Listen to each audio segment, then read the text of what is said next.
Je vous laisse digérer tranquillement le fait que vos ancêtres n'étaient pas gaulois, mais il y a encore plus grave.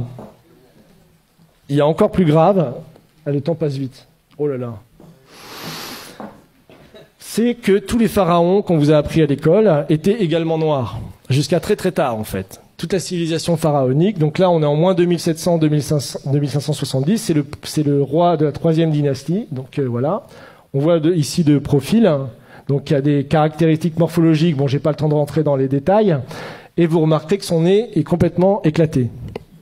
Voilà, donc ça c'est son gouverneur, c'est celui qui a battu la fameuse pyramide de Saqqara, moins 2600 avant Jésus-Christ. Donc on voit également qu'il a le nez cassé et une coiffe tout à fait occidentale. Donc ça c'est 2700 également avant Jésus-Christ. Ça c'est le dernier souverain de la 3e dynastie. Donc on voit un profil également typiquement européen que vous pouvez voir évidemment. C'est assez flagrant avec une coiffe tout à fait alsacienne, donc typique justement du sud de l'Égypte. Donc voilà, vous remarquez qu'il a également le nez cassé. Hein. Voilà, ça enfin c'est un petit peu plus tard.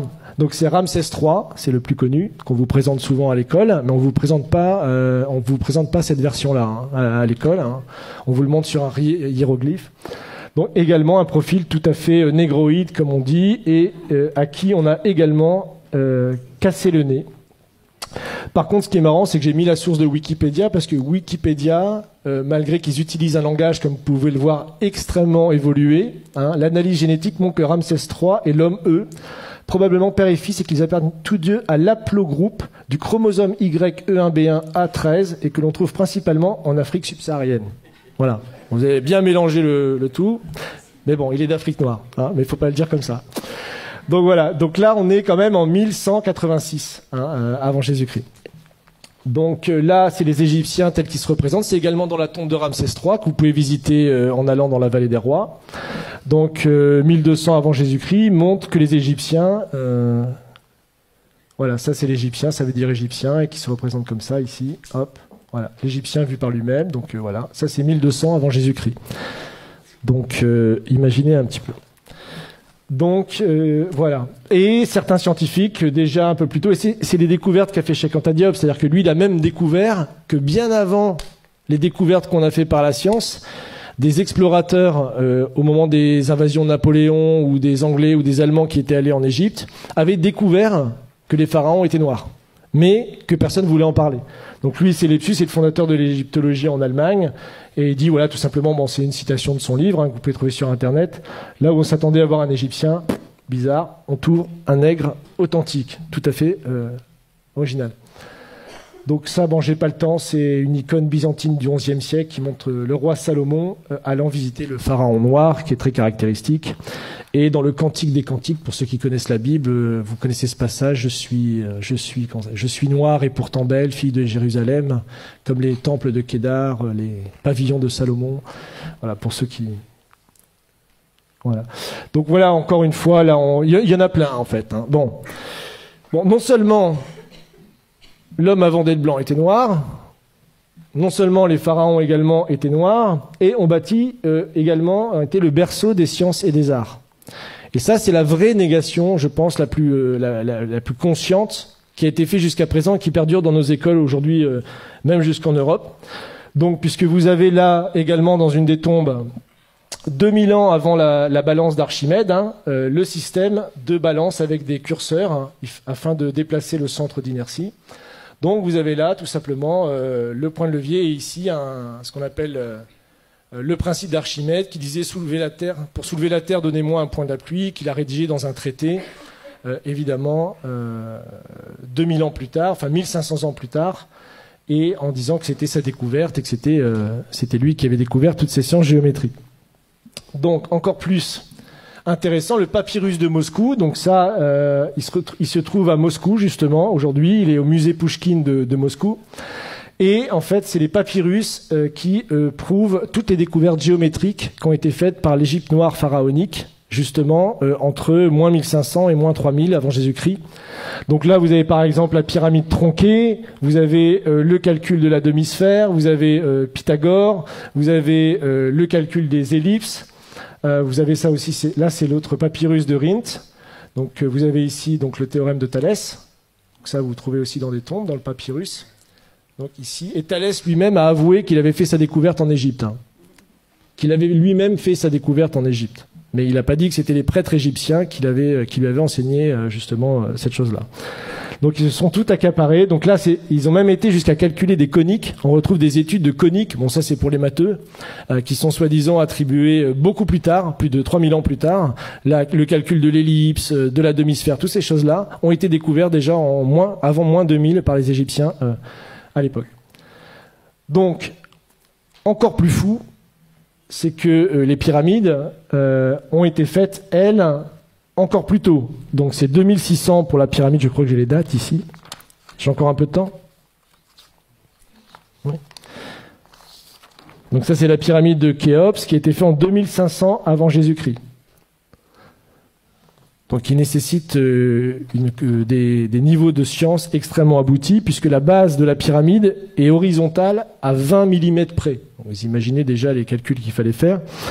Et pour obtenir un carré parfait de la pyramide, c'est seulement 0,05% d'erreurs qui ont été faites. Aujourd'hui encore, moi j'ai lu des thèses qui datent de 1970 qui vous prouvent qu'il est impossible que les Égyptiens aient construit les pyramides.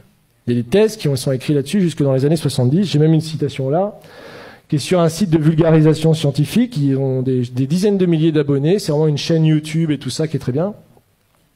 Et vous pouvez lire que, sachant que les mathématiques, la géométrie et autres sciences nécessaires à de tels résultats n'existaient pas dans l'Égypte ancienne, en tout cas pas sous une forme élaborée, Pythagore évidemment ne naîtra que 1000 ans plus tard, comment les Égyptiens sont-ils parvenus à un tel degré de perfection? Pas de révélation évidemment dans ce site, mais rassurez-vous, les égyptologues continuent de chercher.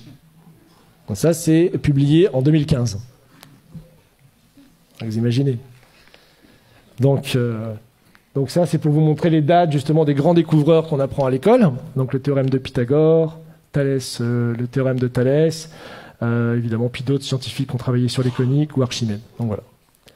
Enfin, pour finir, ça c'est une image peinte du Sphinx à l'époque de Napoléon par quelqu'un qui s'appelle Vivant Denon, et donc qui est assez caractéristique, comme vous pouvez le voir, de la race négroïde des Égyptiens.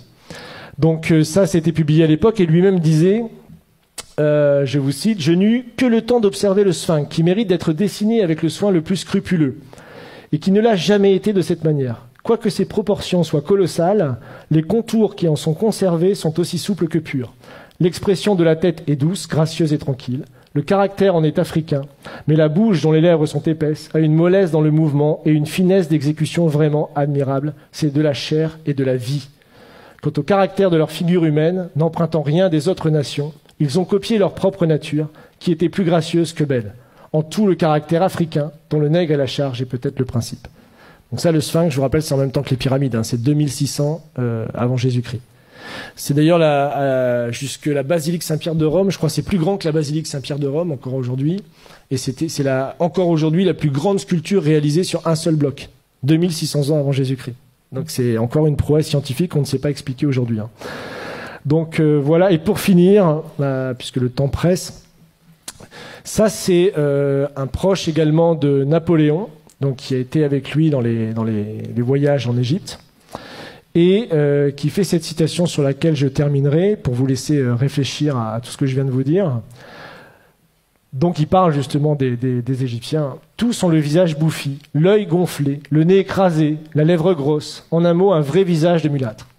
J'étais tenté de l'attribuer au climat lorsqu'ayant été visité le Sphinx, son aspect me donna le mot de l'énigme.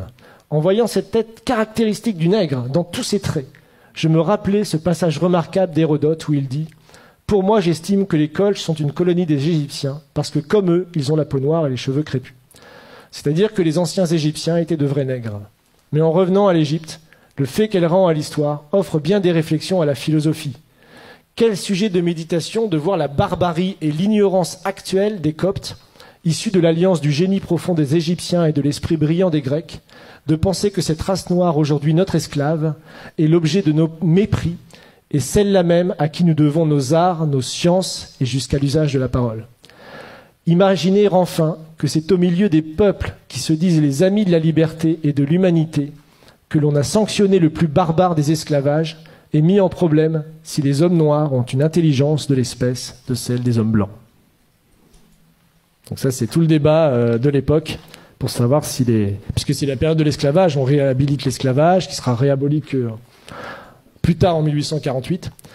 Donc on voit que le débat a été posé et la vraie découverte de Cheikh Anta Diop, c'est de montrer même que ces découvertes à lui étaient déjà connues à une époque, mais qu'elles ont été passées pendant plus de 200 ans, jusqu'à la période de Cheikh Anta Diop, sous silence. Personne ne connaissait ces citations. Donc voilà.